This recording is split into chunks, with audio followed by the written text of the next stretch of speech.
i ara anem a parlar amb Isaac Lara, que és tècnic de la Niuada. Isaac, molt bona vesprada, benvingut. Com estem? Hola, bona vesprada, Loles. Bueno, de què vas a parlar-nos avui, Isaac? De suro. Sempre us porto coses noves, eh? Ah, me encanta el suro, que a més la província de Castelló és una de les principals productores que hi ha a este país. De suro d'Almedíjar, concretament. Conta-mos, Isaac. Sí, doncs bé, avui vinc a parlar-vos del suro d'Almedíjar perquè va contactar amb nosaltres una persona que és una miqueta la que està coordinant este projecte a Almedíjar. I bé, Almedíjar, com tu comentaves, té molt de suro a prop. Entonces, el suro, el que seria l'arbre, és molt necessari anar-lo pelant, anar-lo retallant, perquè si no és un arbre que té un creixement lent i que n'hi ha d'altres espècies o d'altres arbres que creixen molt més ràpid i que realment, si no té l'ajuda de l'home, doncs probablement acabaria no extingint-se, però el seu creixement seria molt inferior als altres arbres. Llavors, necessita d'esta intervenció humana, no? Llavors, en esa tessitura va néixer este grup de persones que estan assentats a Almedíjar, alguns d'ells, altres estan en altres municipis, però treballen a Almedíjar, i treballen per el suro, o sigui, són artesans del suro. Fan multitud de productes, com podrien ser joguines, envasos per diferents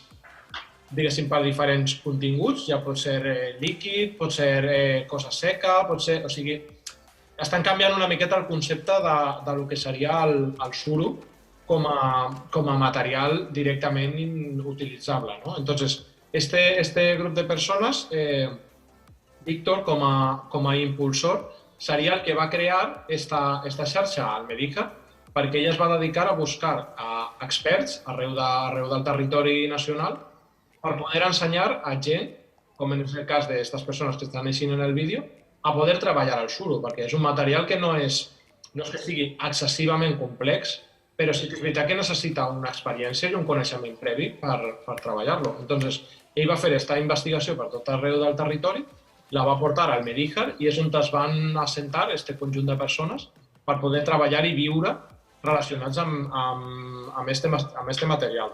Entonces, són al voltant d'unes 7-8 persones que estan directament a Almedíjar. Jo des d'ací també, Loles, ja que si em permets, també volia fer una crida relacionada amb l'habitatge. Perquè al final, en aquests pobles xicotets, el que passa és que aquesta gent que, per exemple, es voldria instal·lar amb ells, no pot instal·lar-se perquè no n'hi ha vivenda. I sí, Isaac, és un dels principals problemes que té l'interior de la província de Castelló. A pesar de que afegís tots els problemes de la ruralitat, de la despoblació al món rural a la província de Castelló, no hi ha. En primera, perquè els municipis no poden créixer més, no tenen un pla general d'ordenació urbana en el que puguen ampliar el seu nucli poblacional ni fer més vivendes. I després, els propietaris que tenen les vivendes no s'arrisquen a llogar les vivendes i moltes, perquè no estan en condicions per a poder ser habitades, que faltarien subvencions per a poder millorar les vivendes, però és un problema i molt greu el que està patint la província de Castelló en aquest sentit, Isaac. Sí, a més és que és totalment d'acord. El problema és que n'hi ha moltes ofertes de treball que queden sense cobrir, perquè, clar, la gent que voldria anar a treballar a aquestes zones no hi pot anar perquè no pot quedar-se en ningú puesto a dormir. Entonces no es facilita ese trànsit cap a la ruralitat o cap a l'interior que una part de la població voldria assumir. La veritat és que... Avui volia contar-vos este projecte perquè nosaltres hem treballat directament amb ells per fer-los, diguéssim, tot el procés d'elaboració d'aquest pla de viabilitat per poder dedicar-se plenament a aquesta activitat, perquè fins ara ho estan dedicant, però probablement volen constituir-se com una cooperativa, doncs necessiten de certa estructura al voltant i elaborar el que seria un pla de viabilitat complet per poder-se viure i dedicar-se a lo que seria el tractament del suro. En el vídeo podeu veure infinitat de productes que jo la veritat és que desconeixia totalment que es podrien fer amb suro. No sé si vosaltres n'havíeu vist algun. No, què és el que fan, Isaac? Isaac? Sí, digue'm. No, que dic jo, que quins són els productes, si tens una llista dels productes que fan estos artesans. Doncs bé, jo tenia apuntat que estaven fent joguines, estan fent diferents tipus d'envasos, heu vist així amb diferents formes, hi ha algunes formes esfèriques, altres de quadrades, etc. També estan fent làmperes de diferents formes i tamanys i estan fent també una miqueta el que seria marcs de fotos, que també és un element curiós i una miqueta diferent del que podríem estar acostumats. Sobretot el que fan és, este material es ve, diguéssim, en forma esfèrica, com podria ser una branca, no? Entonces, clar, s'ha de premsar i en funció d'esta premsa després es pot fer infinitat de productes.